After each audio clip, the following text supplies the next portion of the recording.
哟，欢迎来到宇宙怪奇物语。今天的案件让人惊掉下巴，实在啼笑皆非，就让我用一段 rap 开场吧。林北不理解啊。夜晚太过寂寞，你是否有闲暇？黑色眼睛，红色浓妆，雾里看花，帮你排解欲望说的摄影含沙，把那身体释放，生死只是天涯。甜蜜的嘴，骗人的鬼，色色带到死亡的密码。滚烫的水，避开肉锤，残暴又诡异的击杀。Taipei at night is colorful and fragrant. Pretty girls are wandering under neon signs, glancing at each other, competing to be the focus of the street. The money coming to my pocket decides what I do. Two poor guys, acting like a big boss, pretending to be a badass, are bragging about who had the better girl tonight. One cheap cigarette began the tall talk. Bullshit. A real man should do the big thing. I earned good money. Now everyone obeys me. Right when the other guy, not to be outdone, was about to brag about something, a passerby bumped into him. Having nowhere to vent his anger, he threw away his cigarette butt and was ready to push himself forward. But after he had a clear look of the passerby, he sprang back, shocked. What the hell? It was a short, stooped, chubby woman, whose pustulate face could barely hide under her greasy, messy hair. She then spoke in a very contrasting voice. I'm so sorry. I didn't mean to bump into you. Although her voice was sweet as Britney Spears, the two boys was still shocked by her face and figure in the darkness. They waved the woman away. What the heck? Fuck off. You are so freaking ugly. The woman responded nothing but a tinkling laughter. They have no idea. She thought proudly. How many men had thrown themselves at my feet? The same time at a motel in Taoyuan, a cleaning staff was banging at a door. Hey, why haven't you checked out for a whole day? You want me to clean up or not? Since no one answered, she mumbled and opened the door with a spare key. The cleaning staff smelled something strange. It smelt like a meat dish mixing with a meat soup, like some uncooked beef in a bowl of pho. As she entered the bathroom and drew the curtain out of curiosity, she made up her mind to resign immediately. 'Cause she had seen the most disgusting scene in her life. There was a man soaked in the tub, naked. The water was incarnadined by his blood. His flesh, like swelled mushrooms, fell off piece by piece, floating above the tranquil water.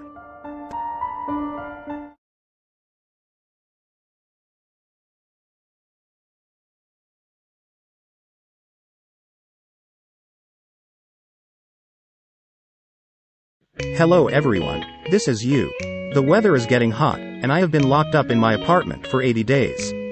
I'm about to lose the notion of time. In order to cool down the weather and my anxiety, I'm going to talk about a disgusting cold story. Like, subscribe and share, then I'll work hard as a donkey. And the story will write on the scene. MRT stations are usually the busiest place in Taiwan. Cities in Taiwan rely heavily on this short train.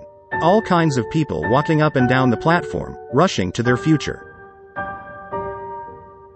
Driver Han had solicited passengers at the station for years. A cup of tea, one cigarette, made him work all day. Engaged in manual work, Driver Han was called a transporter. As soon as the train drew in, he would rush towards the platform and ask every passenger whether they need a cab or not. He could drive them to their destination fast and safe.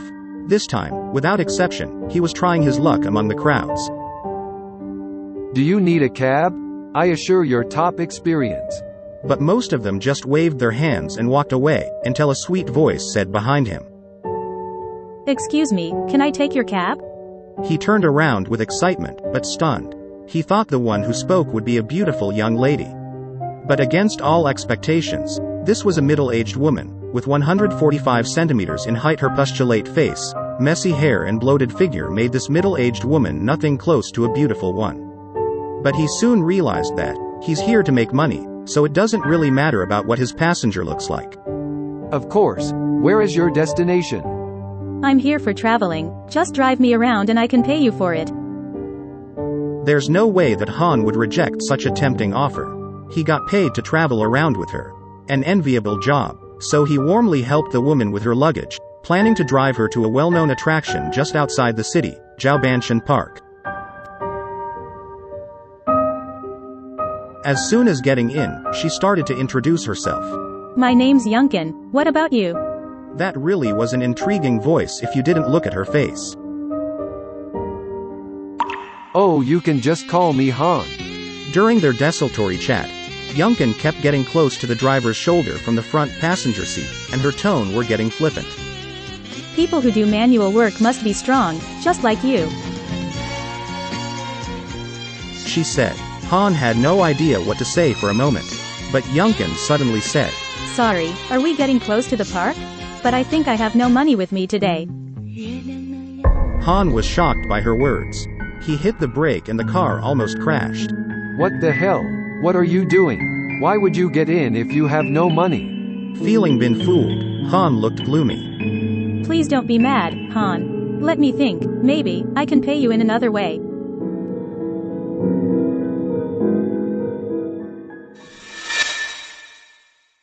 As the convenience store's auto door slid open, Han walked towards the fridge and took a dozen of beers with staring eyes. He was still shocked by his decision minutes ago. Fuck, I must be crazy. He twitched his mouth. That's way too much. The truth is, right when he was about to kick Yunkin off his car, she took him by his arm and said, Please don't be mad at me, Han. We can have a chat or something at the motel, or maybe we can have some fun. Lust dulled his mind. Han said yes in a muddle. Despite her ugly face, Han thought it was reasonable for him to relax a bit, since he was exhausted for the manual work over these years. Naturally, he wouldn't miss this unexpected opportunity. So he took the beers back to the motel to create an uplifting atmosphere. Yunkin was already sitting at the bed, waiting. Once he came in, she put her arm around his neck. You must be tired. She said, softly. Please, let me help you relax a bit. They drank up their beers, merrily. The alcohol made the ceiling spin. Han couldn't take it anymore. He lied atop of Yunkin.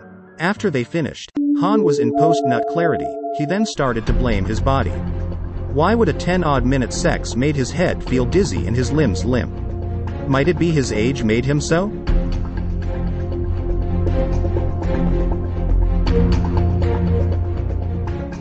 He looked at Yunkin's face, the overwhelming pustules and dark spots, which, without any filters, frightened him. He then intended to get dressed and leave. But he didn't go far before he heard a creepy laughter and passed out. He felt his body falling down in a bottomless lake. The dosage seems too much this time. Yunkin mumbled. She then dragged Han's heavy body and tossed him into the tub. She then turned on the hot water and turned the temperature up to maximum. Hot water quickly immersed Han. Sickness, added with the boiling water, sent him into shock. You can barely imagine his pain. He struggled only in his subconscious. He had been in the boiling water for 19 hours when he was found by the cleaning staff. His obsessed flesh had already fallen off, like a thickened soup. The police was shocked by the way he died, since it wasn't the first time that they saw a body like this. Wang, another driver, was a hard worker and was very polite to his passengers. On that particular day at February 2010, he got himself into disaster. A short, ugly woman, who was 145 centimeters in height and had an awful smell in her. She kept getting close to him. I don't have any money with me, but I'm thinking about a love bath or a bubble fight. Would you like to play with me? Out of his expectation, the woman's voice was so sweet that it kept hitting on Wang's nerves. He couldn't be able to resist her seduction. The considerate Miss Yunkin put the drug in his beer. After having sex, Wang was dunked in the tub. While water was pouring in his nose, ears, and eyes, Wang's life flashbacked in his head, until he finally crossed the Abyss Bridge. When the motel manager burst the door open, the water was still running. Wang's face was covered with blood, his skin fell off, the entire room was soaked with blood, with a mixture of food debris and vomitus streaming across the room.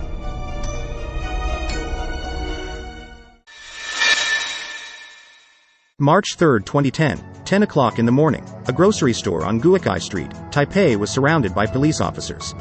The owner was frightened, claiming his good citizenship by saying that he never watched hot girls' erotic dance, and he liked, subscribed and shared every single video of Yu's freak tales. 100% good man. The police officers said that they would like to have a look at the security tape, cause they suspected that a customer here is the lustful killer they've been looking for. The owner, cooperatively, gave them the tape. The police then started to dig details in the tape. Her traces and evidences are everywhere in this tape. In a video from a few days ago, the postulate woman came waddling to the store. She looked very happy. She took out a large amount of money and bought 10 scratch-off lotto tickets. It turned out that this serial killer was a zealot gambler of scratch-off lotto tickets. The police officers ambushed and arrested the woman when she went to the store to buy lottery. And the story she confessed was astounding.